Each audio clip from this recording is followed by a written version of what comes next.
Bienvenue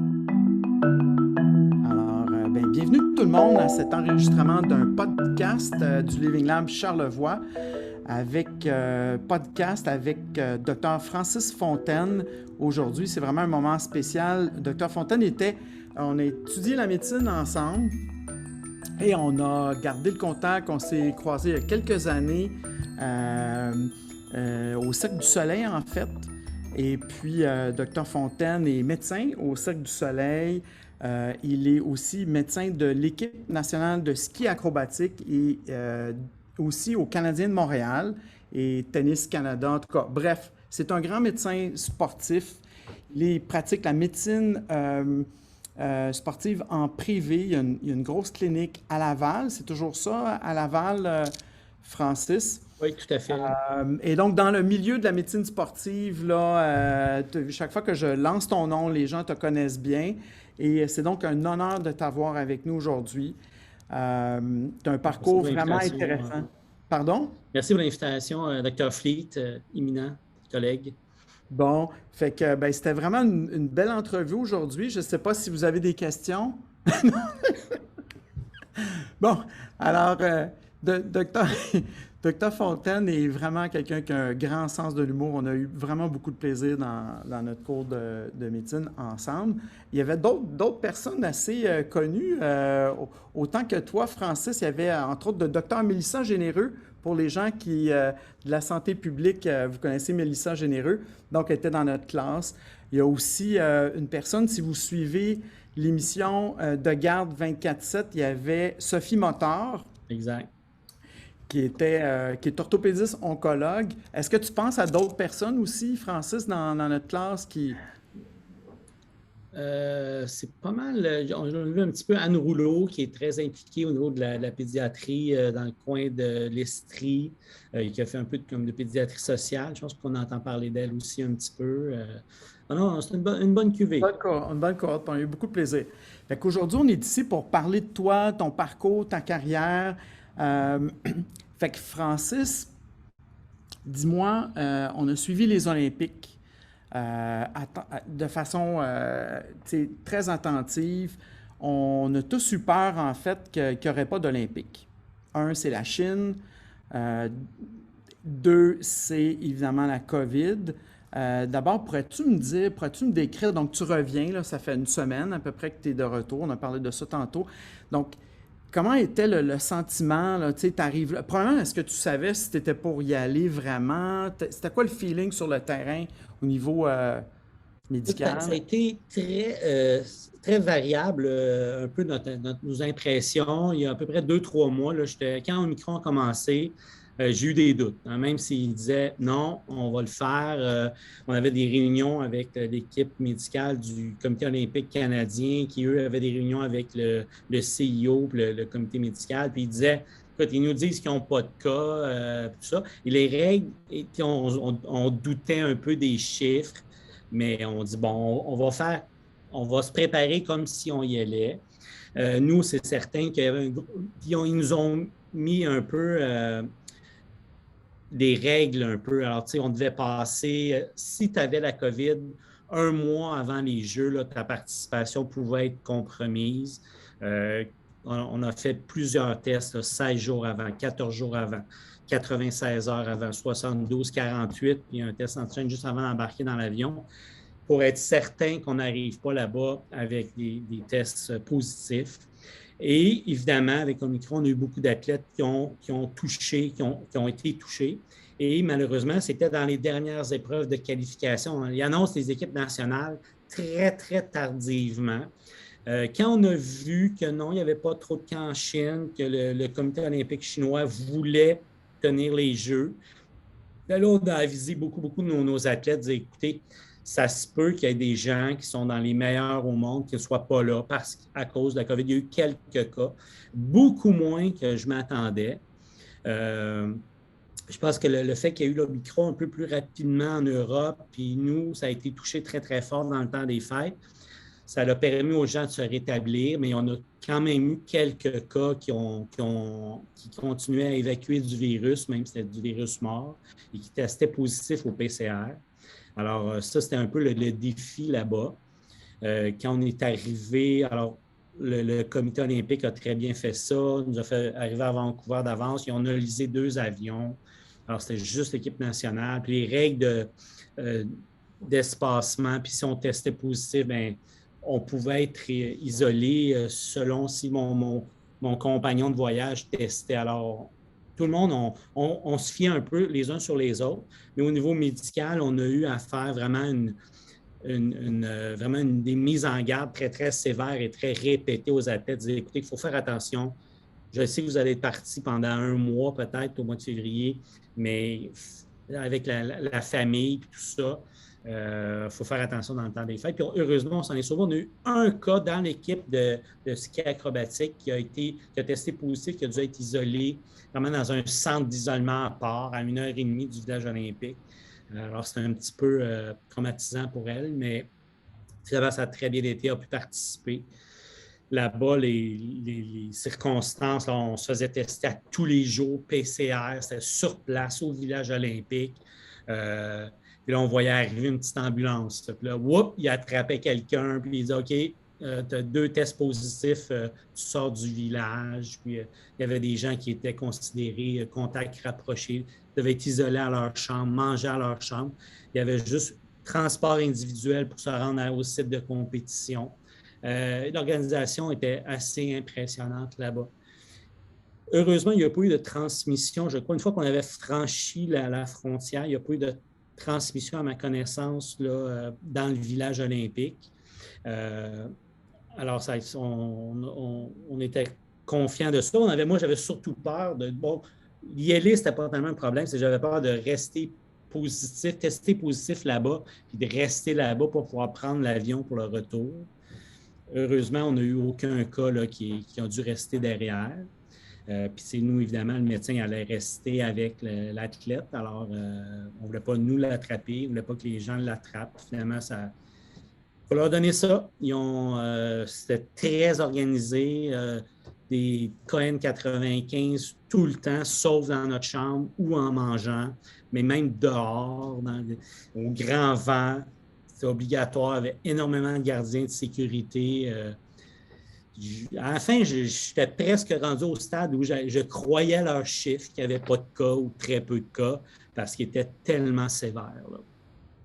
Wow! Et donc, tu es devenu aussi un spécialiste à travers la dernière année, à travers les 2 dernières années de la COVID. T'es comme ton rôle de médecin sportif s'est étendu vraiment presque un médecin de santé publique pour ton organisation. On devait t'appeler sans arrêt, puis... C'était incessant de dire, bon, OK, c'était quoi les règles pour... parce qu'on avait beaucoup de gens qui voyageaient en Europe. Bon, mais là, ce qu'ils peuvent partager des chambres d'hôtel, comment on s'occupe pour le transport, est-ce qu'on permet un entraînement en groupe ou individuel. Alors, il faut tout ajuster ça. Les athlètes, hein, c'est des petites bêtes de routine. Hein, ils veulent maintenir ça. Et puis, alors, on devait s'adapter un petit peu à ça.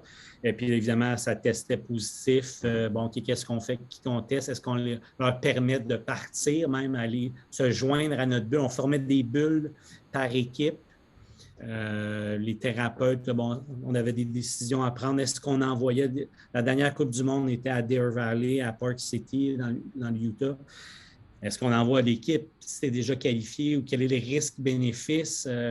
On a eu nos gens qui faisaient du demi-lune ou du slopestyle étaient invités au X-Games, qui est très, très bon pour leur commanditaire personnel, mais c'était à peu près la pire place en tant que le taux de COVID dans le comté là, où se tenait la compétition, puis tout le monde l'avait. Le responsable COVID avait la COVID. Là, alors, ça ne nous mettait pas en confiance tellement. Finalement, on était très, très chanceux. Bien, chanceux.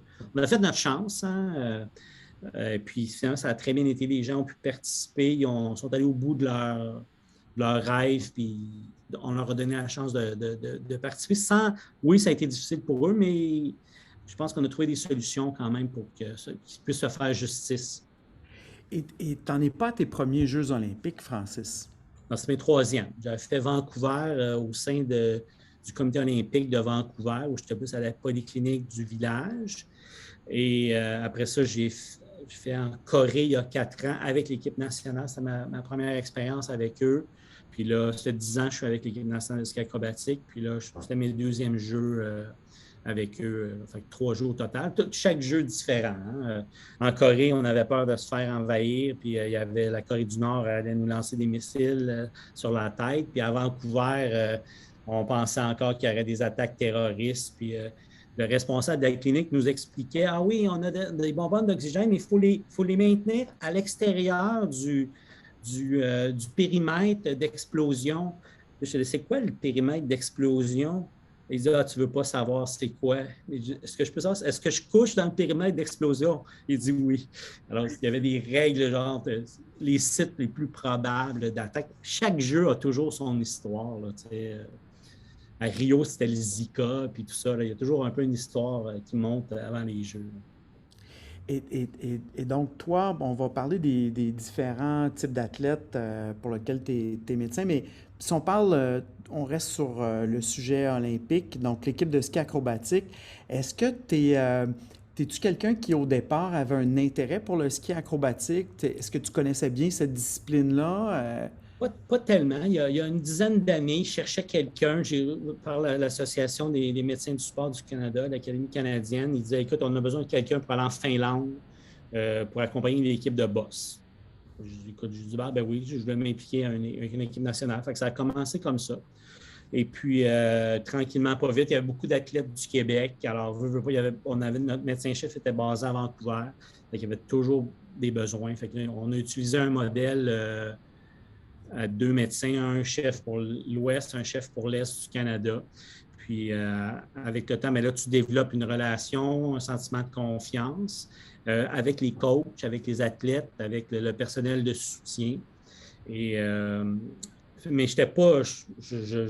moi, quand je skie, c'est toujours un peu acrobatique, là, mais ce n'est pas voulu. Là.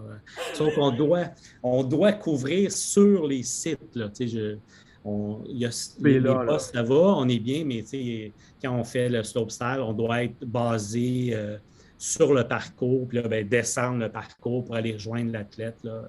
On a fait quelques voyages en hélicoptère et en ambulance là, au cours des dernières années. Alors, on imagine quand même le ski acrobatique, là, si on retourne il y a comme 20 ans, là, les gens gagnaient la Coupe du Monde avec un double au saut, par exemple. Ils faisaient full, double full, quelque chose comme ça. Peut-être que ça, il y avait des triples là, il y a 20-25 ans au début, là, dans les Laroche, en fait. Oui. Donc, ça a explosé cette discipline-là sur le plan des tests. Et donc, c'est des gens qui prennent quand même beaucoup de risques. Évidemment, c'est des risques calculés, beaucoup d'entraînement, tout ça. Donc, toi, tu es quand même... J'imagine que tu collabores avec les entraîneurs, tu vois qu'est-ce qu'ils font, leur entraînement, qu'est-ce qu'ils sont capables de faire. D'abord, peux-tu nous parler d'un skieur acrobatique? Quel genre de personne, mettons, si tu compares ça à les autres? Ce qui est drôle, c'est juste parmi les disciplines du ski acrobatique, sont très différents. Okay. L'équipe de boss est souvent très rationnelle, c'est hyper bien organisé. C'est structuré. La tradition est là depuis longtemps. Ils vont faire leur activation avant, ils vont faire leur étirement après. C'est vraiment là, parfait.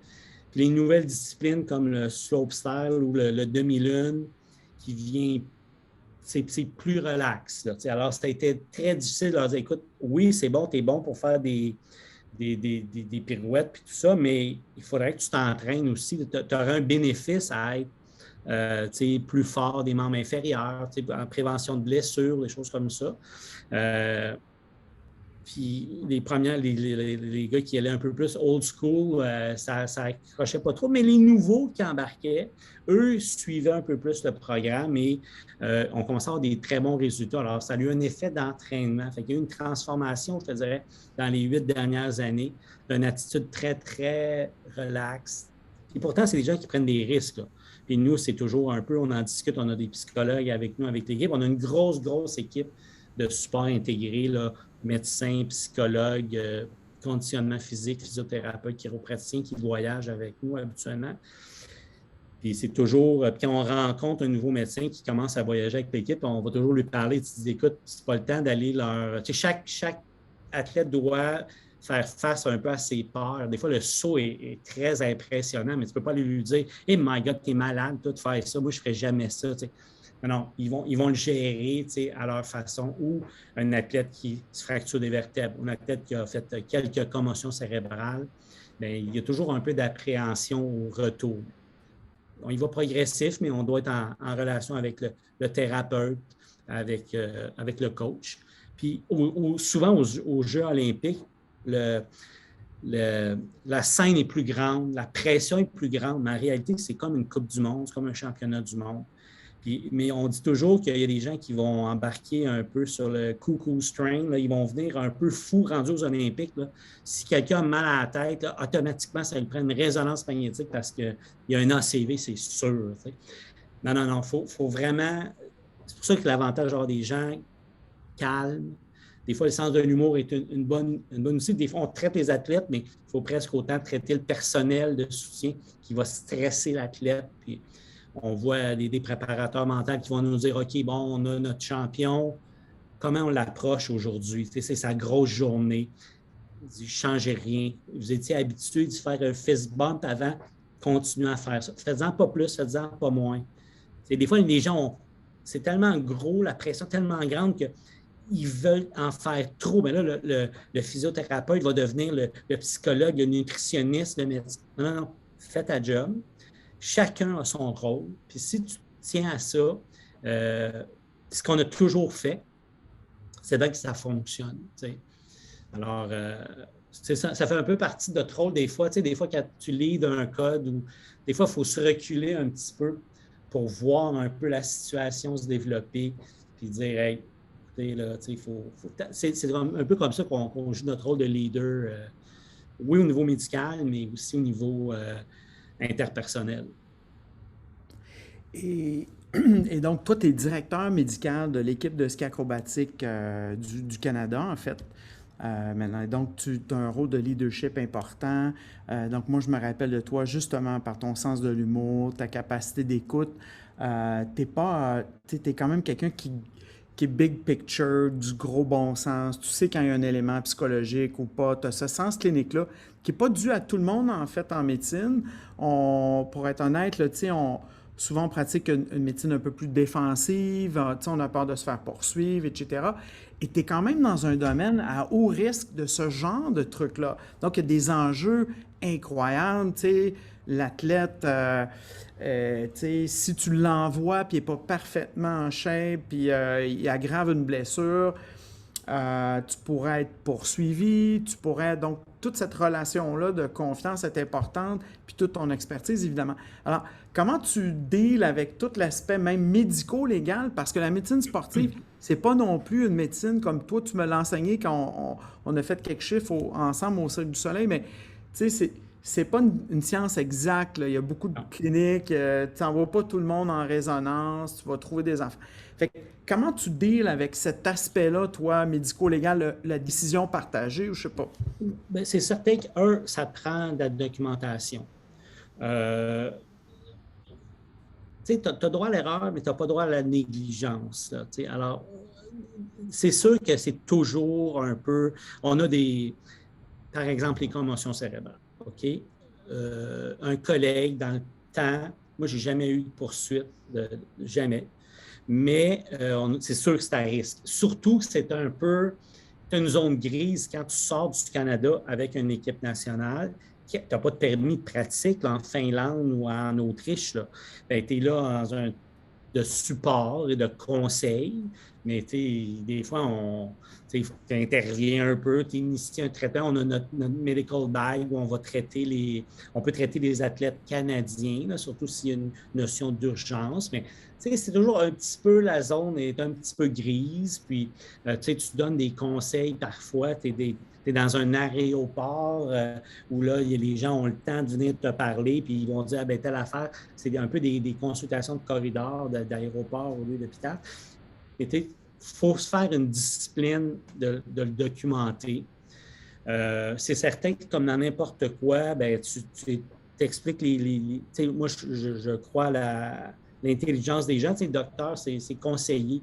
Alors, tu dis, ben voici, c'est ça que tu as. C'est quoi les risques, avantages et inconvénients, mais à un moment donné, c'est l'athlète qui va prendre la décision. Le seul, c'est quand c'est vraiment clear-cut où il y a une commotion cérébrale.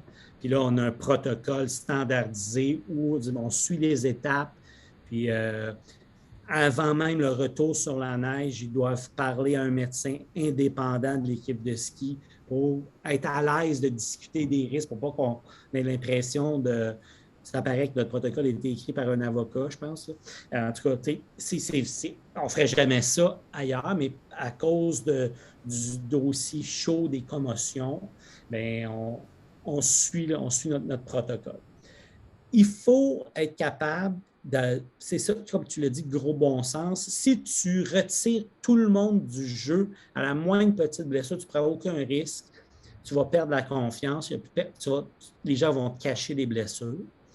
Puis si tu es trop permissif, bien là, effectivement, il va t'arriver des choses. Il faut que tu vises le juste milieu.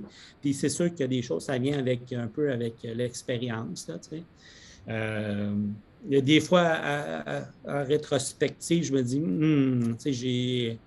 j'ai-tu bien fait? Il n'y a pas grand-chose que je regrette, je dirais. Là, il a fait une fois, même pas au ski, à la boxe, il y a eu une catastrophe, un gars qui avait saigné dans sa tête.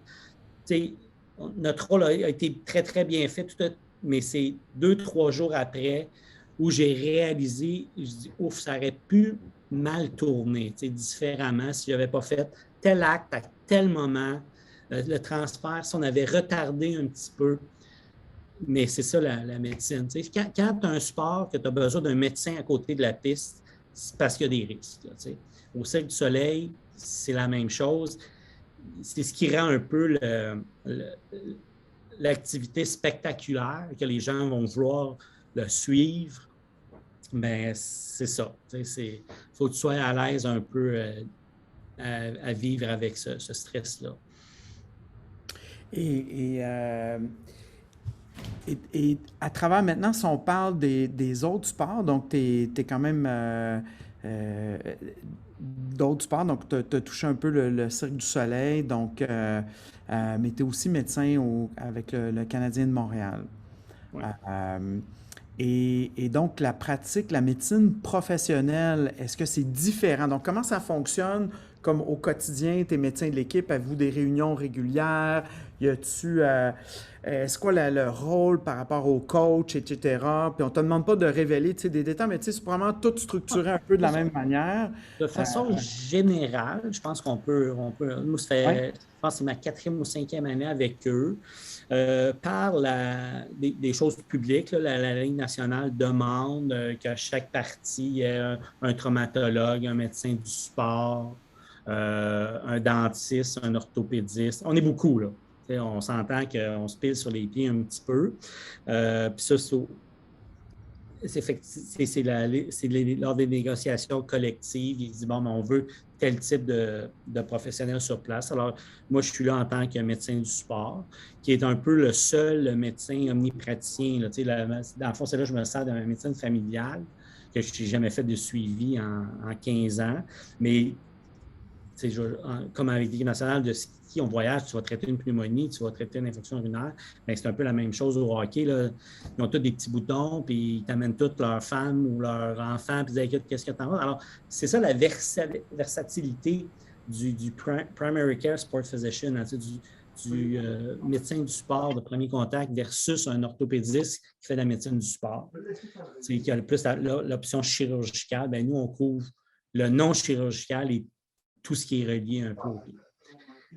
C'est sûr que quand tu joins une organisation avec beaucoup de tradition, il y a des façons, ça marche de même avant même que toi, moi j'ai 48 ans, puis je pense que Dr. Mulder, il est là depuis plus longtemps, ça doit faire 50 ans qu'il est avec l'équipe. Alors, tu sais, ça prend un certain... il faut que tu respectes un peu le décorum. Le côté anglophone est peut-être un peu plus hiérarchisé que ce qu'on connaît au niveau francophone. Mais tu fais ta place. Moi, puis des fois, on avait des décisions, là. Il y a un gars, il y a une blessure. Moi, je dis, sais, je veux dire, je pense que je parlais avec un jeune orthopédiste, là, je me disais, moi, je pense qu'on devrait le retirer du match. On n'a rien à gagner. On va faire une résonance ce soir, puis demain, on verra. C'est un joueur quand même très important pour l'équipe.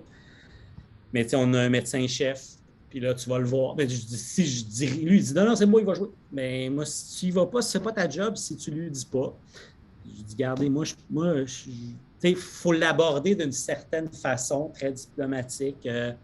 Hey, pouvez-vous m'expliquer votre façon, votre raisonnement, pourquoi vous le retournez au jeu, alors que si on prenait l'approche peut-être plus safe de dire, ben quoi, on le retire, on joue, il n'y a pas d'influence sur le match. Le match c'était rare, mais on gagnait dans ce temps-là. Là. Alors, on gagnait, c'était réglé. Non, OK, mais j'ai fait mon travail. T'sais. Le lendemain, je me suis dit, peut-être que j'aurai plus de job la semaine prochaine, mais d'un autre côté, ils ne veulent pas des yes men. Si tu vas là, il faut que tu dises ce que tu penses, puis après ça, la décision, c'est toi qui, ça ne t'appartient plus. Alors que quand je suis chef avec l'équipe de ski acrobatique, bien, c'est là que c'est toi qui tranches, c'est toi qui as la tête sur le bio. Alors qu'au Canadien, on a plus un rôle de, c'est la responsabilité partagée, puis on a une pyramide. Je dois vivre avec ça. Moi, je ne suis pas habitué. J'étais habitué de faire mes choses. C'est au Cirque du Soleil, on décidait, c'était comme ça. Mais c'est ça, différentes organisations. C'est le fun aussi d'être un bon soldat et c'est tout. Et Francis, est-ce que c'est parce que en fait, médecin d'équipe, tu entres vraiment dans la culture du sport. Comme tu as dit, les gens t'amènent leur famille et tout ça. Et est-ce que c'est toujours impressionnant pour toi de voir ces grandes vedettes, ces multimillionnaires, et vient avec la culture. Moi, je connais bien le milieu du cirque, là, mais est-ce que vient avec le milieu, la discipline, c'est toute cette culture-là, et est-ce que c'est des fois même impressionnant, intimidant de voir, ou est-ce que finalement, c'est comme le patient, l'autre que tu vois dans ton bureau aujourd'hui à la clinique à Laval, comment ils interagissent avec le docteur?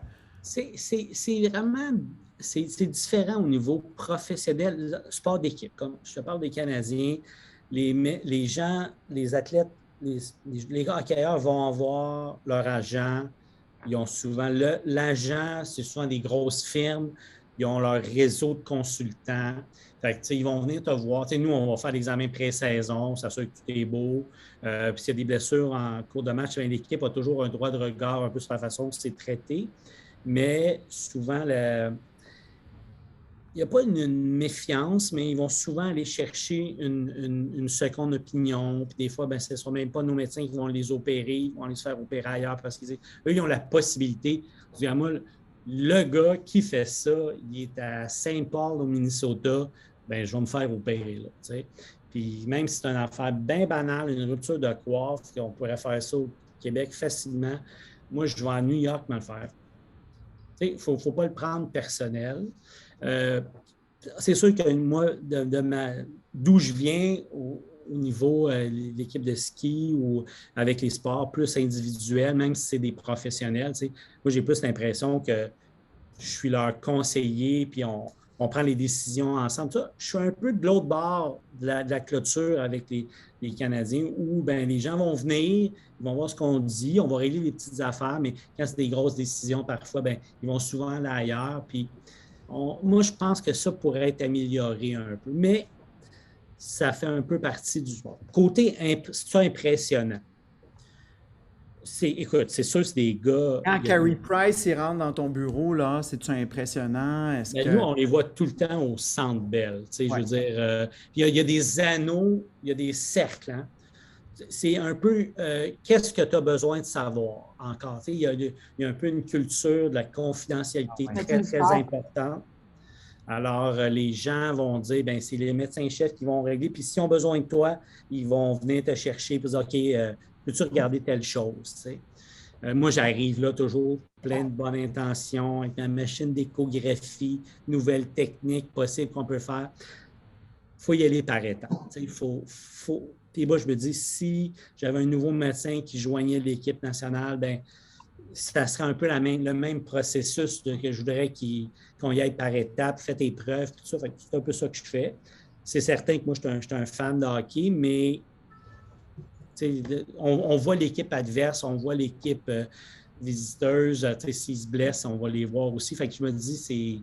Mais oui, c'est sûr que moi, j'aime ça, savoir un peu ce qui se passe en arrière du rideau un peu. Ça, c'est toujours drôle, un peu. Comme quand on va voir des spectacles du Cirque du Soleil puis on voit comment ça se passe en arrière-scène. C'est intéressant, c'est juste drôle. C'est ça qui est un peu le trip. Puis ce qui fait que tu t'attaches un peu puis tu vas suivre les athlètes que tu as déjà eu en contact avec eux. Tu as toujours une relation particulière, mais tu ne peux pas être fan. Là. Tu ne peux pas être fan de ton équipe. Puis, comme tu dis, il y a le contexte médico-légal. Il faut vraiment mettre un autre chapeau quand tu arrives là. Puis, mais c'est sûr que tu vois des gars, tu apprends un peu. Des gars, des fois, qui sont 10 ans plus jeunes que moi, mais qui ont une prestance physique, même mentale, une influence sur le groupe. Tu observes ça un peu de l'extérieur. C'est quand même drôle. Là. Tu vois le gars qui avertit son chum, non, lâche ton cellulaire. Là. C'est un peu les mêmes problèmes que dans ma famille, que je dis à mes enfants, hey, voulez-vous arrêter avec vos iPads? Là? Mais là, tu vois le gars, le gars, il est sur son cellulaire, puis c'est pas le coach, là, c'est le genre senior de l'équipe qui dit, hey, ça fait 2 fois. Là. Moi-même, je cache mon cellulaire dans ce temps-là. J'ai peur de me faire avertir. Non, mais. Fait que non, faut. Comme, et donc, tu connais la vie de tous les joueurs. On n'en parlera pas aujourd'hui, mais quand même, tu reçois beaucoup de confidences. Pas tant que ça. On est tellement nombreux OK. que c'est plus avec les Québécois. Je te dirais qu'on a plus des liens des fois, mais c'est pas si. C'est pas à ce niveau-là autant. Plus au niveau individuel, plus au niveau de l'équipe amateur. Professionnelle, il y a quand même une certaine distance qui se garde. OK. Et, OK. Est-ce que tu... est-ce que...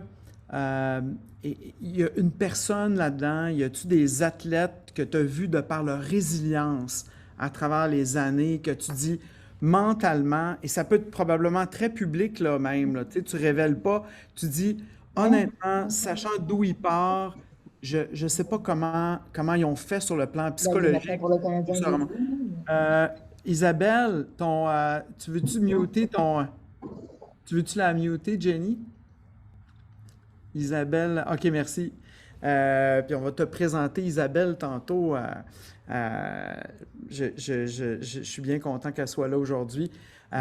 Donc, Francis, est-ce que qui pour toi a été... Tu sais, tu dis c'est incroyable, la résilience de cette personne-là. Tu dis c'est extraordinaire, c'est une extraordinaire histoire de leadership. Tu sais, on a vu ses parents avec le cancer. C'est quand même quelque chose, là. C'est des gens, des histoires de courage. Écoute, je ne ferai pas je briserai pas de secret professionnel parce que ça a déjà été public là, que je voyais déjà Eugénie Bouchard. Mais sans parler de ses blessures et tout ça, moi, je pense que c'est elle, c'est même pas proche. Là. Côté, si je fais un parallèle, tu vas sur un... C'est toujours le moment de stress où quand moi, je suis dans les estrades, puis je suis stressé, j'ai une tension, puis pourtant, on a travaillé à l'hôpital, puis on a eu tu as des codes, tu as des décès, tu as des situations qui vont mal, puis tu n'es pas aussi stressé que pendant une compétition sportive. Là, tu vas dire, ouais. Puis après ça, tu vois la pression de Wimbledon, c'est plein. Moi, je serais paralysé. Là. Je veux dire, moi, je joue au tennis contre ma femme, puis si c'est moindrement serré, elle va commencer à me faire un peu de... Elle va commencer à me picosser, puis je vais perdre mes moyens. Là, alors, je suis toujours impressionné. Puis quand je leur parle de ça, je dis, écoute, comment tu fais? Elle dit, moi, ça fait depuis 12 ans ou depuis 8 ans là, que je suis entraîné à faire ça. Fait que pour elle, oui, il y a un moment de tension, mais ils vont se nourrir de ça. Même chose aux Olympiques, même chose quand nous, on fait des injections à côté du nerf sciatique. Il ne faut pas que tu te trompes, mais moi, je pense, j'hésite pas 2 secondes. Là, c'est ma job, je suis habitué, je l'ai fait, je sais comment le faire. Fait que c'est un peu la même chose. Ça, c'est impressionnant. Des fois, toute l'adversité, on sait toujours l'histoire un peu en arrière. Puis là, tu vois ce qu'ils ont à surmonter. Puis tu te dis, ouais, ça, c'est pas évident. On a eu certains boxeurs aussi qui ont eu des très, très grosses blessures, se battent avec des luxations. C'est des gens qui se sont des fois sortis de la misère sociale. C'est vraiment très, très difficile. Ali Nestor faisait un travail au niveau social à Montréal-Nord pour essayer de donner une voie de sortie ou des alternatives. C'est sûr que la boxe, c'est pas. Moi, je n'inscrirais pas mes enfants à la boxe. Là, je pense qu'avec le temps, les gens ils s'en savent plus sur les blessures au cerveau puis tout ça, puis ça va diminuer. Mais pour une tranche de la population, pour certains, j'ai des gens, moi, je sais qu'ils seraient en prison s'il n'y avait pas eu le mentorat d'un coach, du monde bien intentionné qui l'ont mis au gym, qui ont. Dans le fond, l'hyperactivité était traitée par l'entraînement jusqu'à épuisement. Puis, alors, j'ai vu plusieurs cas là, des gens qui se sont sortis un peu de la misère avec ça. Ça, c'est toujours impressionnant également. Là. Et si on parle de la résilience, donc un aspect psychologique beaucoup, et on parle beaucoup de plus en plus justement de préparateur mental, psychologie du sport. Qu'est-ce que tu penses de cette discipline-là? Est-ce que c'est y a-t-il un élément un peu vaudou? Je veux dire, c'est sûr que ça a beaucoup évolué, mais en même temps, il reste la frontière entre préparateur mental, coach, médecin, c'est un peu flou la contribution de tout le monde. Puis, qu'est-ce que tu penses de ça?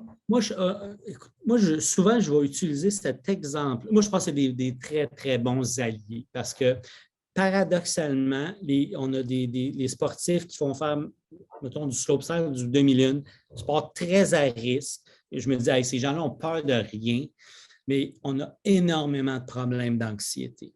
Moi, je pensais que j'allais traiter du locomoteur. Là. Écoute, Ouais.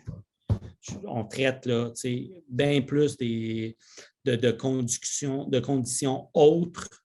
Alors, des fois, ça m'a un peu surpris, ça. Je disais, voyons, tu es anxieux, il me semble que tu fais un sport, que tu as peur de rien. Je ne leur dis pas ça, là, mais je me passe la réflexion. Ce n'est pas 1 ou 2 athlètes, là, il y en a beaucoup. Les psychologues, les préparateurs mentaux sont très, très importants pour ça. Puis moi, j'ai vu la différence des gens qui vont s'écrouler sous la pression, les gens qui vont bien performer parce qu'ils ont un plan, ils savent ce qu'ils s'en vont, puis tout ça. Alors, moi je vois ça très, très positivement. Puis, on en fait un petit peu, on va aider, mais ce n'est pas notre fort. Eux autres, ils vont faire un suivi longitudinal, le préparateur mental, le psychologue, va vous parler, peut-être moins en psychologie, mais plus le préparateur mental va dire, bon, ben écoute, tu dors-tu bien, tu manges-tu bien, tu traites-tu les autres sphères de ta vie.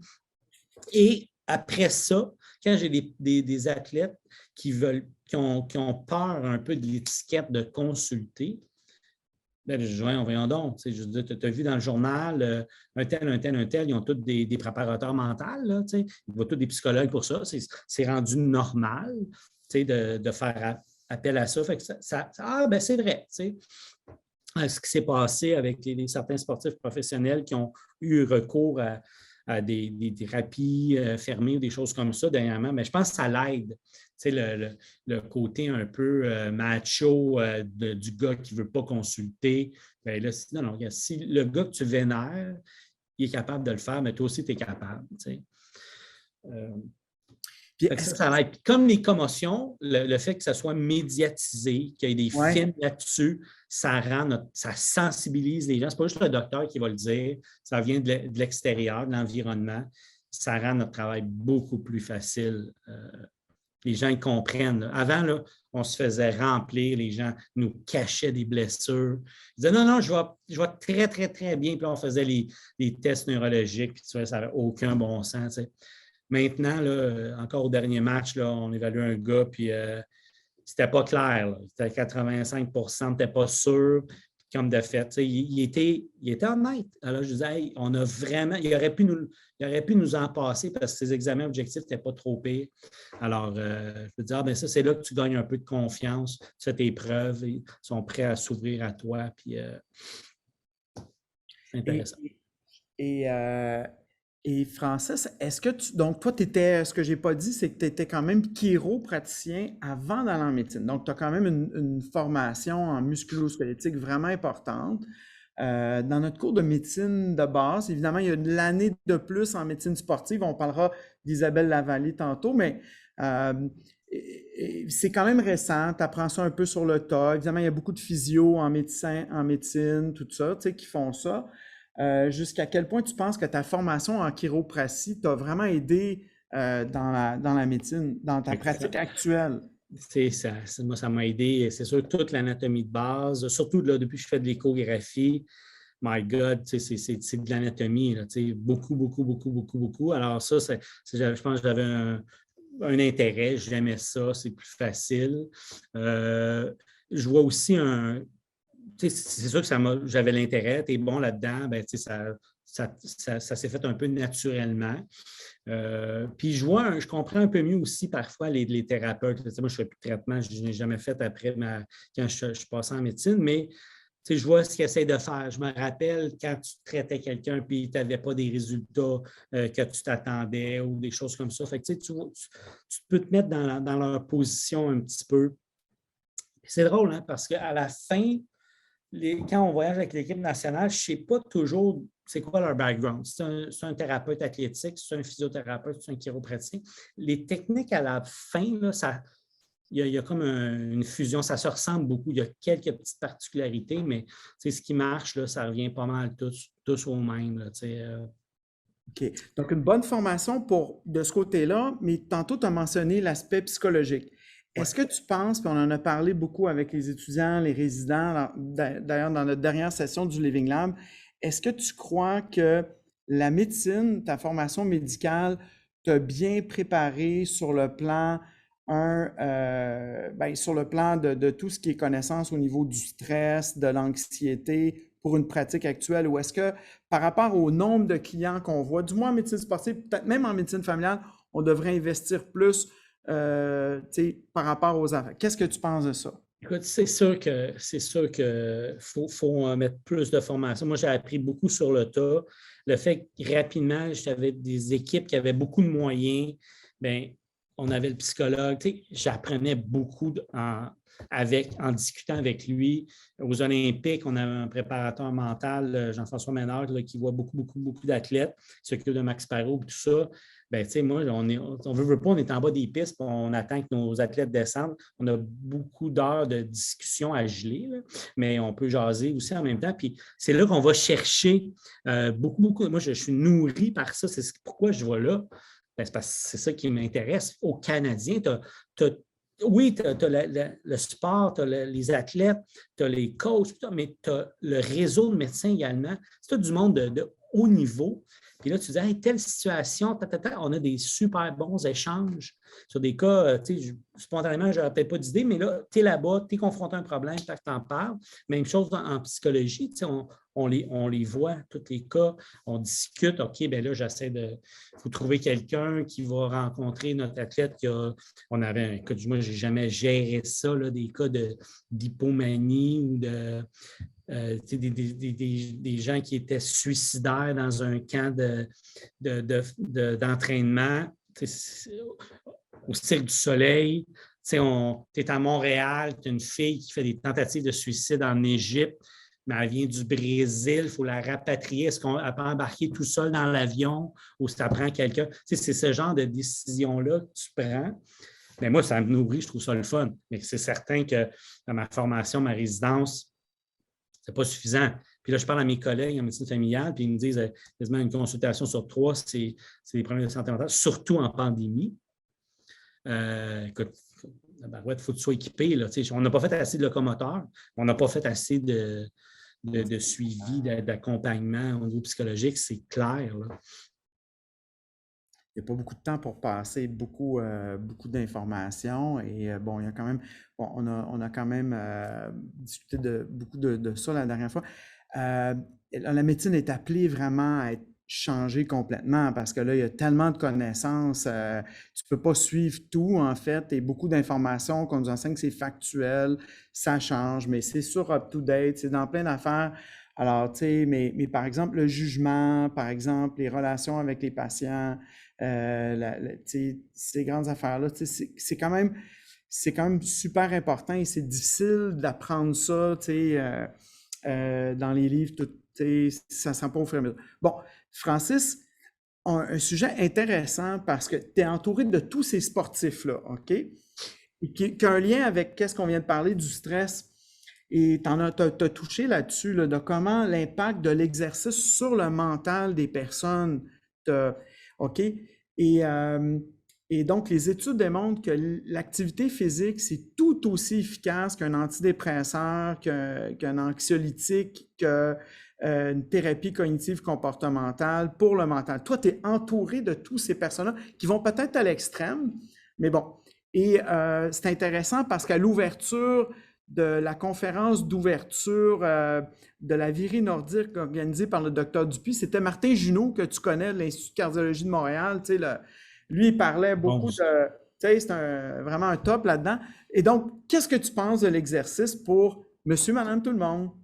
Écoute, il y a tout un mouvement, exercise is medicine. Hein, tu as mentionné au niveau psychologique, mais remplacer des pilules d'hypertension. J'ai vu plein de gens qui ont utilisé la pandémie pour presque renverser leur diabète juste par l'activité physique. Alors, écoutez, moi, je pense que c'est essentiel. Puis on voit les gens, je vois, oui, c'est certain que j'ai une grosse clientèle de professionnels, mais j'ai ma pratique commune de locomoteur, puis c'est des gens qui ont souffert beaucoup, beaucoup. Vraiment que c'était important de leur vie, c'était imbriqué.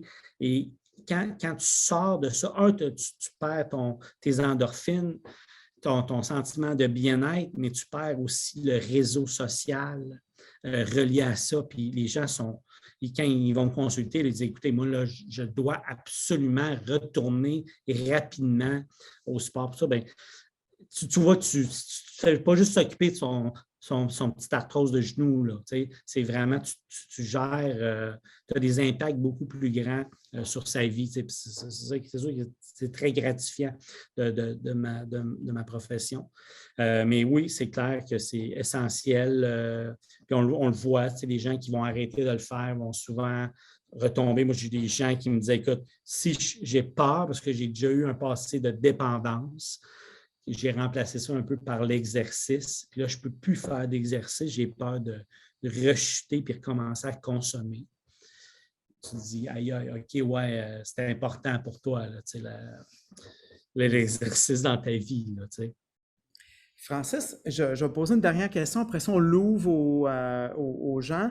Est-ce que, écoute, un des aspects du stage, il y a 5 piliers du stage, la médecine rurale, le leadership, la créativité, l'innovation, la santé et bien-être, évidemment la gestion de pandémie, parce qu'on l'a parti en temps de pandémie. OK? Le but, c'était d'amener des équipes tactiques dans les milieux, mais on voulait leur offrir autre chose pendant qu'ils sont là. Le stage a beaucoup évolué. Et la santé et bien-être, on parle beaucoup de bonheur et on demande à chaque invité un peu de nous dire c'est quoi leur secret de bonheur, qu'est-ce qu'ils font, tu sais, toi, qu'est-ce que tu fais pour être heureux? Est-ce que tu penses à ça? Tu m'as toujours frappé comme étant un gars spontanément heureux, mais en même temps, tu sais, on sait que des fois, il ne faut pas comparer ce qu'on a l'air avec ce qu'on ressent. Tu n'es peut-être pas toujours heureux, mais toi, c'est quoi tes secrets de cette vie de bonheur-là? Ben, moi, c'est sûr, j'ai la chance de faire, je pense, ce que j'aime. Un, c'est certain que moi, mon ancrage, c'est ma famille. J'ai eu 3 enfants. J'ai Marie-Christine, ma conjointe, plus de 20 ans qu'on est ensemble. Ça, c'est vraiment un pilier important. Tu me dis, écoute, aller faire du sport, c'est sûr qu'on pousse nos jeunes un peu dans le sport. Les suivre là-dedans, moi, j'ai autant de fun à faire ça qu'aller au Canadien. Là, tu sais. Alors, toute la portion familiale, si tu es bien à la maison, tu te sens aimé, tu aimes des gens, ça, oui, c'est sûr qu'il y a des éléments que tu contrôles, des éléments que tu ne contrôles pas, mais ça, je pense que c'est très, très important. Là, pour moi. L'autre aspect, ben oui, j'ai au niveau professionnel, je suis nourri, j'avais des objectifs. Je dois travailler pour les Canadiens, je dois travailler pour le Cirque du Soleil, je voulais aller aux Olympiques. J'ai un peu coché ces choses-là. Puis, en pandémie, on a été débordés, on travaillait trop, puis tout ça. On prenait pas assez de temps pour nous. Fait que là, j'ai décidé de couper beaucoup de choses. C'est ça, parce que moi, j'ai accepté de venir avec toi. La veille, j'avais refusé une présentation dans le lycée médecin en locomoteur parce que je dis, 2022, là, j'ai passé aux Olympiques, la pandémie. Je vais juste me centrer sur la base. Puis là, j'avais commencé à décider, bon, qu'est-ce que j'enlevais? Et là, je me suis dit, il y a des éléments que tu peux voir ça. C'est la façon, un peu la perception. Tu sais, la situation est la même, c'est la façon comment tu l'aperçois. C'est un choix. Tu sais, hier, moi, je suis en relâche. Hier, je suis venu voir un athlète. Je suis revenu voir ce matin pour une procédure. Ça aurait pu m'embêter et dire, j'aimerais mieux être au chalet et tout ça. Non, je me suis dit consciemment, j'ai arrêté. Je me suis dit, OK, là, qu'est-ce que je fais là? Des fois, je pense, puis ça, c'est un conseil que j'ai eu par une psychologue de l'équipe olympique, quand il disait aux Olympiques, vous sentez la pression monter, là, arrêtez-vous. Prenez conscience du sentiment que vous éprouvez. Pourquoi? Qu'est-ce que vous allez faire avec? Bien, c'est la même chose que j'ai faite hier. Je me suis dit, est-ce que j'ai-tu de l'agacement? Non, je suis content. Je suis content d'y aller. Il faut regarder un peu là, les éléments qui procurent du plaisir, même si c'est plus de travail. Si tu as du fun à le faire, il ne faut pas que tu... Moi, j'aime ça quand c'est varié un petit peu. Alors, je me suis dit, est-ce que j'abandonne? J'ai fait 3 jeux. Qu'est-ce que je vais gagner à en faire un autre? Ben, non, j'ai du fun à faire ça. J'ai une esprit de camaraderie quand on voyage. Ça me permet de voyager, justement. On a des relations humaines, le fun avec des physios. On rencontre des gens au top de leur domaine. Ça me nourrit. Puis ces gens-là, qui sont très occupés, comme moi, comme toi, je leur dis, hey, toi, tu as des enfants, hein, comment tu gères ça? Tu sais, écoute, on fait c'est quasiment ce qu'on était à la taverne. Tu sais, je dis, mais on est capable d'avoir des bonnes discussions. Fait, moi, ça, c'est un peu il faut faire des affaires qui te procurent du plaisir. Tu sais, fait que oui, c'est sûr, tu as besoin de ta famille.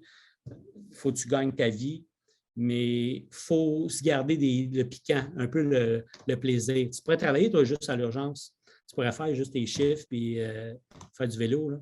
Bien, regarde, tu fais plein d'affaires. Bien, c'est ça qui est le fun. C'est ça qui est nourrissant. Tu rencontres des gens, tu as des discussions. Puis, c'est un peu ça mon secret.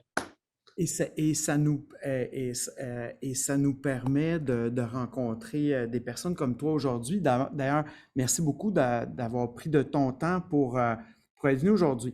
Et pourquoi tu es venu aujourd'hui? Parce qu'effectivement, tu es super occupé. Évidemment, et nous, dans la façon dont le stage est conçu, les grandes entrevues, c'est beaucoup spontané, l'invitation.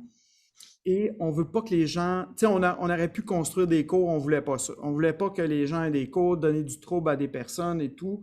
Mais pourquoi est-ce que tu as accepté de venir? Et là, puisque l'entrevue va se terminer, on va avoir des questions de notre auditoire. C'est toujours très intéressant. Pourquoi est-ce que tu as accepté de venir aujourd'hui? Écoute, Richard, il y a des gens que c'est très difficile de dire non. Tu sais, moi je t'apprécie beaucoup. Puis, on a eu... Écoute, ça fait longtemps, on ne s'est pas parlé si souvent que ça dans les 15 dernières années. Mais on a toujours eu une bonne connexion là-bas. Quand tu m'as parlé de ça, j'ai dit, ben écoute, c'est sûr que ça me faisait plaisir d'avoir la discussion avec toi. On a toujours des bonnes discussions. Puis après ça, je suis allé voir un peu les liens sur le Living Life. Puis tu sais, je me disais, hey, écoute, on peut faire partie de quelque chose. C'est nouveau. C'est novateur. Ça me parle, moi, d'entendre parler de leadership et tout ça. J'ai vu un peu les autres entrevues qui avaient été faites avec la brochette là, très large de gens que vous aviez invités, puis je me suis dit, aïe, c'est le fun. Tu sais, je savais, j'avais aucune attente. J'ai dit, j'ai aucune idée de quel bord ça va aller. Mais écoute, c'était pour ça. Je faisais juste le plaisir de faire partie de ton expérience. Écoute, on est bien, bien touché de ça, Francis. Merci beaucoup. Est-ce que, là, j'aimerais ça te présenter une personne qui était une de nos premières, les autres étudiants ne la connaissent pas beaucoup. C'est la toute première résidente de MU3, pas MU3, la R3 en médecine sportive de l'histoire de l'Université Laval. Présentement en résidence, Isabelle Lavallée, écoute, Isabelle, une longue histoire. Nous, on l'a eu en stage pendant 2 étés. Elle et ta sœur aussi, en fait. Ta sœur aussi en stage d'été comme étudiant en recherche.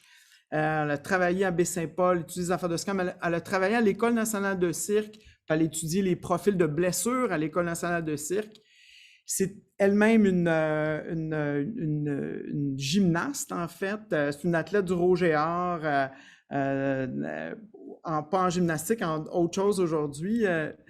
Et puis, bon, là, elle se retrouve et donc, elle a beaucoup été aussi au Cirque du Soleil. Elle a vu plein de choses. Donc c'est vraiment super le fun. Et c'était la première stagiaire, une des premières stagiaires dans le Living Lab. Donc, on a commencé ça, on accrochait des résidents en médecine d'urgence, puis elle était en stage à Lévis, puis elle disait hey, « c'est quoi ça? Je peux-tu y aller? » Puis là, on a donné du fil à retordre dans la direction du programme de médecine familiale parce que là, on l'a libéré, on l'a sorti de quelque chose, puis ça a froissé un peu, mais merci de leur ouverture. On a eu beaucoup de plaisir à travailler avec les artistes de Baie-Saint-Paul et pour peindre des masques, pour favoriser le port du masque avant que ça soit obligatoire dans Charlevoix, être avec Joanne Liu. C'était toute une expérience. Fait que c'est tout un honneur. Fait que pour cette raison-là, même si tu n'es pas stagiaire actuellement, Isabelle, je te laisse la première question à Francis Fontaine. Merci pour la belle introduction aussi. Puis désolée, je suis arrivée en retard, là, puis j'ai pas fait ça non plus incognito, mais en tout cas, bref. Merci beaucoup pour la belle interview, c'était très intéressant. Je ne sais pas si j'ai manqué au début, mais une semaine typique, là, ça ressemble à quoi dans votre vie, Dr. Fontaine? Il y a les Canadiens au travers de tout ça, il y a le ski acrobatique. Est-ce qu'ils viennent vous voir aussi au bureau ou c'est pendant la couverture d'événements sportifs pour développer justement le lien patient, athlète, médecin? C'est ça ressemble à quoi les cliniques un peu?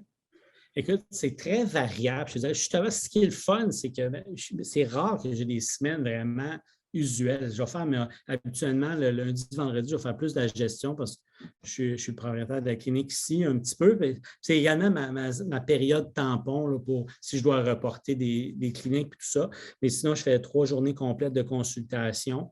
Puis moi, j'utilise l'échographie chaque patient ou presque. Là. Il y a un certain screening là, au niveau du secrétariat. J'ai 2 autres collègues là, qui vont pour les nouveaux cas ou des choses, des suivis autres de commotion, des choses comme ça, pour monsieur, madame, tout le monde.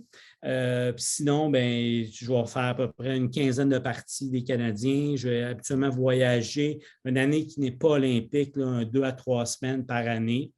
Je vais souvent, au travers de ça, on a toujours des choses imprévues. Là. OK, un gars qui a un combat de boxe à Londres, puis il n'est pas sûr d'une blessure. On y va. Fait que c'est un peu ça. Habituellement, je vais voyager. J'essaie de ne pas voyager plus qu'1 mois par année, réparti. Souvent, je prends un événement au début de la saison, ça veut dire novembre, décembre, puis j'essaie d'aller l'autre mars. Là, cette année, à cause des Olympiques, ça a été plus février, mais grâce à la COVID, là, le seul bon côté, c'est qu'on n'a pas eu à couvrir un pré-camp ailleurs, habituellement. Fait que ça étend toujours un peu des choses comme ça. Mais oui, il faut avoir un peu tu t'en vas les soirs, tu vas travailler les fins de semaine, ça dépend de l'événement, dans le fond. Puis, quand tu as un poste de responsabilité, tu te fais appeler n'importe quand. Je veux dire, quelqu'un qui se foule une cheville en Ukraine, là, tu n'entends parler. Puis, OK, il y a un gars qui vient de faire une commotion. C'est rarement le lundi matin. C'est plus le dimanche après-midi qu'ils vont t'appeler. Ma femme est très conciliante, mais on a quand même compté dans le temps des fêtes. Je pense que j'ai reçu 75 messages en 4 jours à cause des nombreux cas de COVID. Alors, ça prend, il faut que tu dises, des fois, il faut que tu caches ton cellulaire, mais ou il faut que tu t'organises un network là, quand tu es dans un réseau avec d'autres collègues qui peuvent te couvrir un petit peu. Il faut mettre ses limites. Okay? Peut-être à apprendre, c'est ce que je vais apprendre bientôt. Ah, c'est bon. Merci. De garde 24/7. C'est quelque chose que j'avais remarqué au cirque. Là, tu recevais beaucoup d'appels de partout des athlètes. C'est vraiment quelque chose. En plus, tu es dans le privé, puis on ne t'a pas questionné sur la gestion d'une clinique privée, le leadership de ça. Puis ça aussi, c'est une autre affaire qu'on aurait pu, mais on voulait vraiment se concentrer sur la médecine sportive. Merci Isabelle, on est vraiment heureux de t'avoir aujourd'hui. Est-ce qu'il y a des gens qui voudraient poser d'autres questions? Jean-Luc. Bonjour Francis. Bonjour. Vraiment, merci de ta générosité. C'est rare que quelqu'un se livre spontanément comme ça. Ma question, c'est parce que j'ai des choses en commun avec toi, c'est la gestion des VIP. Ça, c'est un sujet dans lequel j'ai baigné depuis très, très longtemps. Et je voudrais savoir comment tu as géré ta frustration dans la gestion des maladies, des traumatismes des VIP. Ils ont effectivement toujours un gros réseau. Puis souvent ailleurs, tu es d'accord avec moi, il est souvent aux États-Unis. Ouais. Puis tu sais souvent que telle blessure ou telle maladie pourrait être très bien traitée par quelqu'un du Québec. Et dis-moi comment tu gères ça dans cette relation-là avec le client. OK. Ça, honnêtement, ça n'a jamais été un gros problème pour moi parce que j'ai une approche, mon style fait, moi, puis c'est arrivé, là, écoutez, hier, là, je vois un athlète, je la revois ce matin. Hier, on discute une chirurgie, évidemment, faite aux États-Unis, revient, ça ne va pas comme il pense. Là, il rapplique à Laval. Puis là, tu te dis, bon, ben écoutez, c'est telle chose, OK, moi, je pense que c'est telle chose, ça devrait être fait comme ça. Mais oui, mais là, un tel m'a dit non, qui s'occupe des Dodgers à Los Angeles. Puis, tu sais, il y a toujours un peu, il sort le pedigree du docteur, tu sais. Puis moi, je dis, écoutez, moi, c'est sûr qu'à Laval, tu sais, c'est moi le top. Là, je veux dire, on met Los Angeles, Laval, même combat. Là, je fais des blagues avec ça. Et puis, je leur dis, regardez, moi, c'est pas compliqué, je vous propose ça. Voici pourquoi. Et puis, appelez-le et consultez. Voyez qu'est-ce qu'ils vont dire. Et puis, habituellement, quand c'est des gens avec très connus, les médecins vont mettre un peu de pression là-bas pour avoir des procédures, des affaires comme ça. Quand tu as une approche un peu à l'opposé, très calme, on explique avantages et inconvénients, prends la décision, puis tu as de l'air, tu n'es pas engagé. Moi, que tu veux aller faire ça, ça ne me dérange pas. Moi, je veux juste que ça fonctionne bien pour vous, puis tout ça. Les gens voient que tu veux leur intérêt, ça va bien. Je vivais plus ou moins avec c'est rare que j'ai eu ces frustrations-là. Puis, si tu as de l'air sur la défensive ou tu te fais. Moi, au contraire, j'invitais. Je vois là, je vous dis ce que je suis en train de vous dire. Vous n'avez pas l'air d'accord ou vous n'avez pas l'air certaine. Est-ce qu'on vous a dit autre chose? Puis là, souvent, je dis, regarde, dites-moi là, je veux le savoir. Ce que je vous dis, il y a une raison. Expliquez-moi, vous, pourquoi. Puis des fois, puis c'est pas parce que c'est les meilleurs médecins aux États-Unis qui ne font pas des affaires un peu louches. Là, des fois, on peut être surpris. Là. Alors, au Québec, je pense qu'on a un très, très bon niveau de médecine. C'est ça. Alors, comme ça, moi, je n'ai pas trop cette frustration-là. Un complément de question, le retour au jeu rapide des blessés. Peux-tu commenter là-dessus? Trop rapide. Oui, ça, c'est certain que il y a toujours, on veut toujours du temps. Hein. Moi, je ne vais jamais refuser un peu plus de temps pour améliorer le retour. Il y a certains sports, je pense, qui sont un petit peu plus difficiles. souvent pression des parents sur des très jeunes enfants. Là, j'ai un peu de misère. J'ai eu quelques cas avec la gymnastique, patinage artistique, même tennis. Les gens, tu leur expliques c'est quoi la situation. Ouais, c'est une blessure de surutilisation, tout ça. Ah, mais là, il y a un tournoi dans 2 semaines à Mexico, là, semaine importante. Regardez, là, parlez-moi même pas du calendrier. Il faut que ça guérisse avant. Alors, oui, il y a une pression, mais moi, mon rôle, là, c'est t'informes, tu dis ce qui peut arriver, puis à un moment donné, ça leur appartient. Tu sais. Puis, il faut être là-dedans pour le long terme. Des fois, ils ne t'écouteront pas. Ils vont y aller, ils vont être corrects, mais parfois, ça n'ira pas comme ils pensaient. Et puis là, tu vas gagner en crédibilité pour la prochaine fois. Tu sais. Mais ouais. Mais en bout de ligne, qu'est-ce qui décide du retour au jeu d'un joueur de hockey qui est blessé? C'est plus cette question-là que je veux poser. OK. Nous, on va souvent, on a un peu des critères, là, tu sais, bon, contrôle de douleur, amplitude de mouvement normal, force revenu. Est-ce qu'au niveau tactique, stratégique, il est prêt? Souvent, ce qu'on va dire, il faut faire très, très attention à ce qu'on dit à l'athlète, parce que souvent, on va communiquer beaucoup avec le coach ou les thérapeutes. On peut dire aux joueurs, bien, nous, on pense que tu es médicalement prêt pour un retour au jeu, mais tu n'es peut-être pas game ready. Ça veut dire que le coach, lui, ne jugera peut-être pas que tu es prêt à retourner avant de t'avoir vu patiner un petit peu et tout ça. Alors, il faut faire la distinction entre dire oui, médicalement, ton ligament a bien guéri, tu peux retourner, versus quand est-ce que l'équipe va t'intégrer au retour. Fait que ça, c'est la particularité des joueurs de hockey. Jamais qu'on va pousser pour un retour. Si l'athlète ne se sent pas prêt, je pense que c'est jamais arrivé. Là, ou c'est arrivé des fois où on avait des discussions, puis là, il faut explorer un peu les croyances. Pourquoi tu penses que tu n'es pas capable, des choses comme ça. Mais habituellement, les gens veulent retourner au jeu assez vite. Merci beaucoup. Des bonnes questions. C'est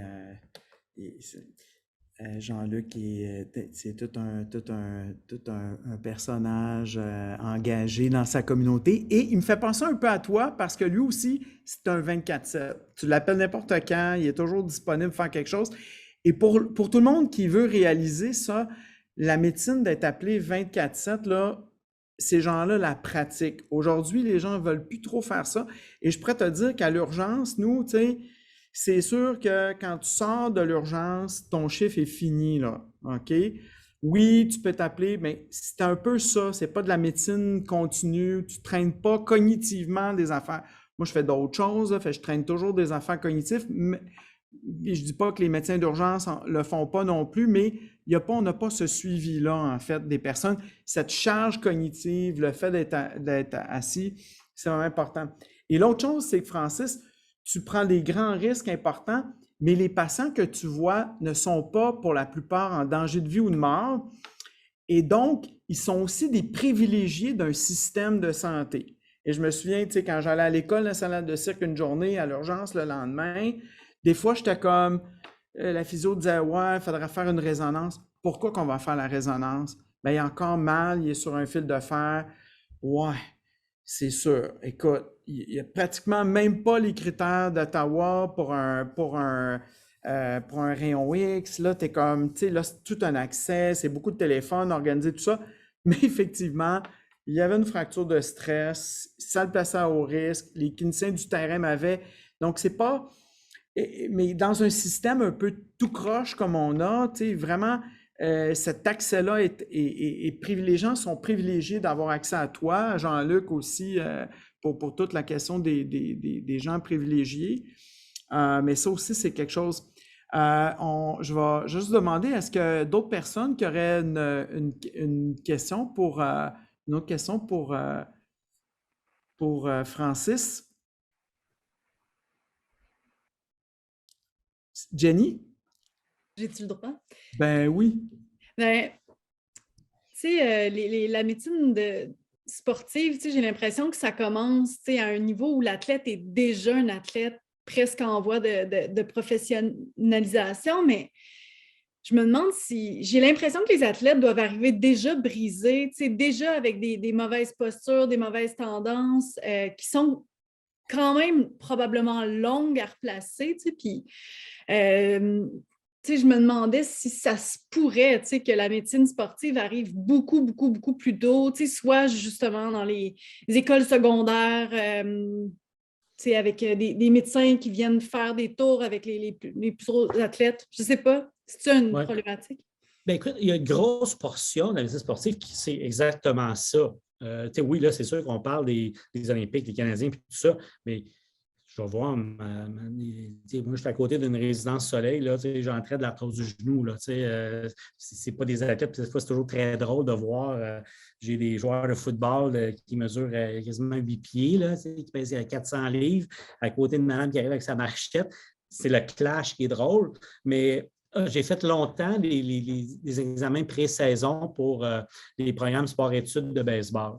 On arrivait 115, 120 élèves, étudiants, athlètes, dans le fond, qui venaient, puis on faisait du dépistage. Puis avec l'équipe nationale, c'est la même chose, c'est les mêmes formulaires qu'on utilise. Alors, je pense qu'avec les sports-études du secondaire, il y a des choses c'est sûr qu'on regarde surtout au niveau de la formation, est-ce qu'il va y avoir un certain nombre de la mort subite, des choses comme la mort subite à l'activité physique, tout ça, c'est un peu ça qu'on veut détecter.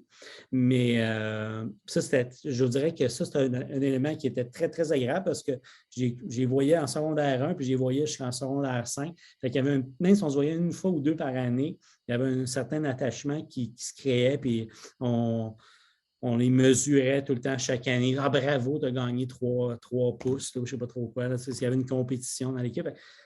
Alors, c'est vrai que la médecine du sport est déjà au niveau très tôt au secondaire. On a des médecins du sport qui ont une formation en pédiatrie également, parce qu'on a toutes les blessures de plaques de croissance. C'est un très, très gros aspect de notre travail, très dur à traiter également. La surutilisation chez quelqu'un que le squelette n'est pas mature encore, on voit ça souvent, là. Il y a une spécialisation très, très tôt, malheureusement, avec les gens qui vont jouer au hockey à l'année, qui vont faire des tournois de tennis à l'année. Alors, non, ça se passe déjà même au secondaire. Puis on va voir qui comme parent quand notre enfant commence à être un athlète, puis qu'on voit dans son corps qu'il développe des petites affaires. Là. Je pense qu'une des bonnes façons, c'est d'aller sur le site de l'Association québécoise des médecins du sport et de l'exercice, aqmse.org, et il y a trouvé un professionnel. Là, vous allez voir, selon les régions, vous allez voir quelqu'un. C'est sûr qu'à l'Université Laval, au PEPS, là, ils ont une méga équipe très, très bonne là, qui est là.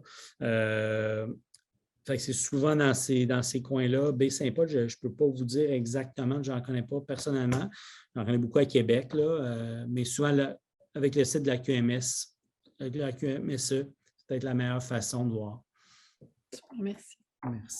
Merci, Jenny, pour ta question. Jenny a des enfants dans le patin artistique. Elle s'investit beaucoup là-dedans, entre autres. Sonia Sylvain, donc, docteur Sylvain, directrice de notre département de médecine familiale et de médecine d'urgence. Et là, je vais parler comme médecin de famille. J'ai ma maîtrise, moi, en santé au travail, dans le fond. Fait que des fois, moi, je fais des parallèles avec la médecine du sport un peu parce que je suis toujours très intéressée de savoir qu'est-ce que mes patients font comme travail. Puis dans ma maîtrise en santé au travail, je m'étais intéressée beaucoup à l'ergonomie puis ce que j'avais qui m'intéressait, puis je trouvais encore là qu'il y a un parallèle avec la médecine du sport, c'était les musiciens. Puis là, vos artistes du cycle me font aussi penser à ça, parce que les musiciens, quelqu'un qui tient son violon comme ça, là, il n'y a rien d'ergonome là-dedans, d'ergonomique là-dedans. Là, je me disais, c'est sûr qu'ils ont des blessures, fait que ça me faisait beaucoup penser à la médecine du sport. Mais ma question est plus en lien avec ce que Jenny vient de demander.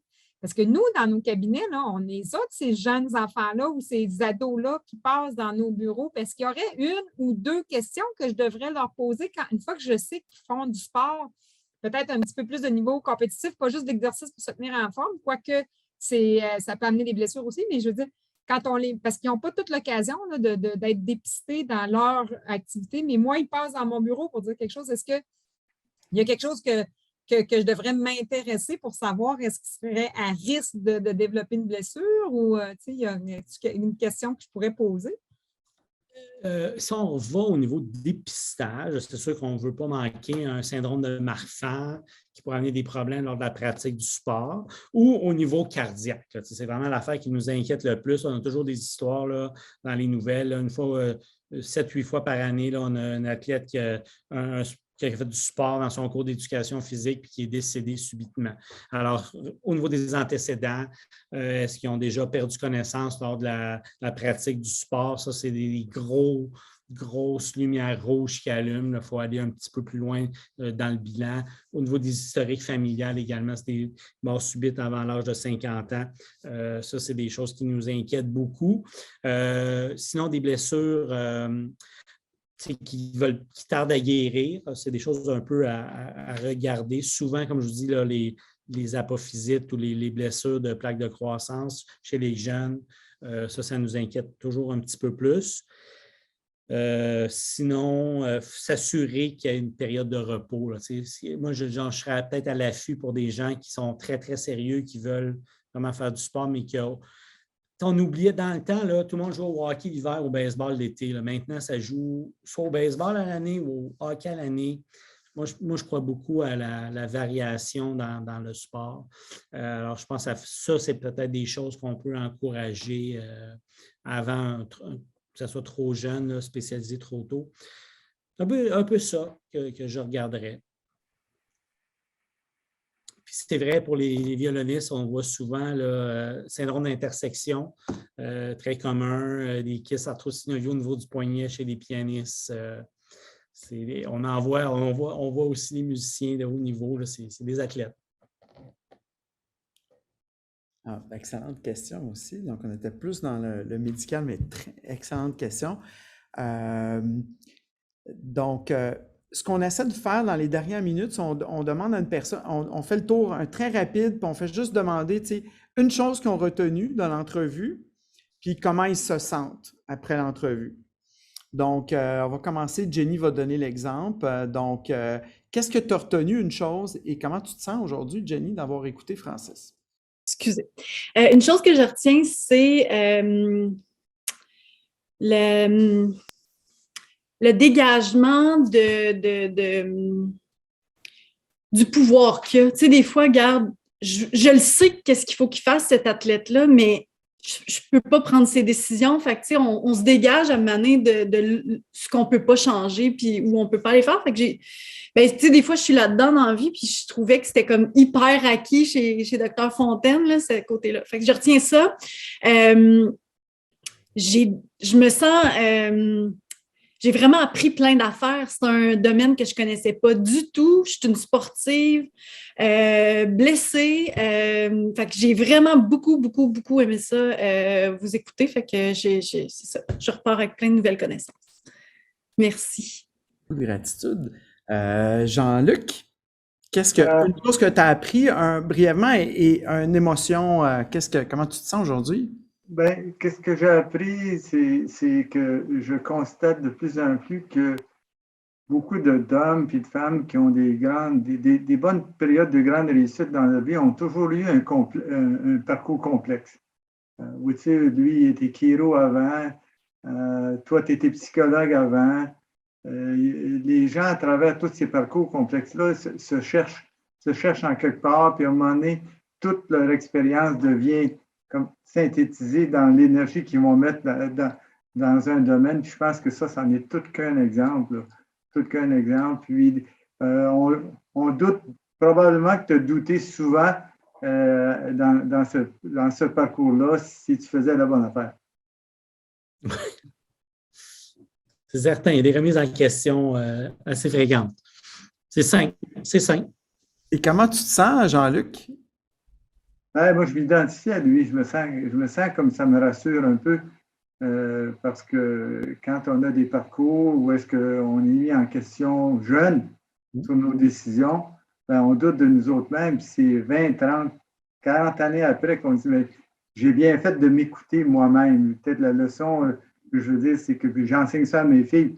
écoutez la petite voix en dedans de vous autres, là, quand elle veut vous emmener en quelque part, suivez cette énergie-là. J'ai l'impression que si tu ne la suis pas, il faut que tu cherches cette énergie-là. Mais c'est vraiment, vraiment bien le fun, ton parcours. Puis le locomoteur, c'est toujours excitant. Et Benoît? Bonjour. J'ai trouvé ça vraiment très intéressant en tant qu'ex-sportif de haut niveau avec un genou pété. Je me sentais vraiment très, très... je me sentais impliqué par ça. J'ai trouvé ça très intéressant. Puis professionnellement, ayant souvent côtoyé, j'ai travaillé comme paramédic pour le Centre Bell au Canadien. Donc, j'ai des éléments qui sont venus en tête. J'ai trouvé ça super intéressant. J'ai aimé l'image de travail d'équipe, en fait, ce que j'ai beaucoup aimé, que le médecin sportif devient un peu l'omni, qui généraliste, qui est en lien avec différents intervenants. Je me dis, ça devrait être ça, la médecine avec un grand M. Mais les soins de santé, les athlètes sont privilégiés d'avoir ça.